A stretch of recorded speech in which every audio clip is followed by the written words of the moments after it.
आर्थिक व्यवहार झाला असेल तर या गरीब मुला मुलींच्या भवितव्यावर का तुम्ही करताय असं आमचं मत आहे। दादा, दुसरा एक महत्त्वाचा मुद्दा अजितदादांकडून सातत्याने पवारसाहेबांच्या वयाचा मुद्दा उपस्थित केला जातो, जो बारामतीमध्ये असू दे किंवा मुंबईत सुद्धा जे काही दादांचं पवारसाहेबांचं वय झालं, 84 वय झालंय, आता कुठेतरी थांबलं पाहिजे, त्यांनी मार्गदर्शन करावं, आम्ही अशा पद्धतीची भूमिका ते सातत्याने मांडताना दिसते। पवारसाहेब आजपर्यंत मार्गदर्शनच करत आलेले आहेत आणि आपण जर बघितलं तर वयाच्या बाबतीत आम्ही जेव्हा युवा म्हणून बोलतो तेव्हा आमचं वय कमी आहे असं सांगण्यात येतं।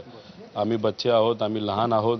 आता आमचं वय 38 झालेलं आहे। या वयामध्ये आदरणीय पवारसाहेब या देशाचे सर्वात यंग असे मुख्यमंत्री झाले होते आणि जेव्हा पवारसाहेबांबद्दल बोललं जातं तेव्हा असं सांगण्यात येतं की पवारसाहेबांचं वय जास्त आहे। मला असं वाटतं की या सर्व नेत्यांचं जे वय आहे, कोणाचं 65 आहे, कोणाचं तरी 70 आहे, कोणाचं तरी 63 आहे, हे जसं जसं वाढेल तसं यांचं मत येईल ह्यांचंच वय योग्य आणि बाकी मुला मुलींचं आणि सर्व नेत्यांचं वय अयोग्य असं कुठंतरी यांचं मत असावं। त्यामुळे सगळ्याच गोष्टी, सगळीच पदं, सगळ्याच मोठ्या मोठ्या ज्या काही पदं असतील हे यांनाच मिळाले पाहिजे या हेतूतून कदाचित यांचं वय योग्य आणि बाकीचं अयोग्य। रोहितदादा, त्यांना अजितदादांना शरद पवारांच्या जास्त वयाबद्दल आक्षेप आहे, तसंच तुमच्या कमी वयाबद्दल पण आक्षेप आहे। तेच मी म्हणतोय ना, या नेत्यांचं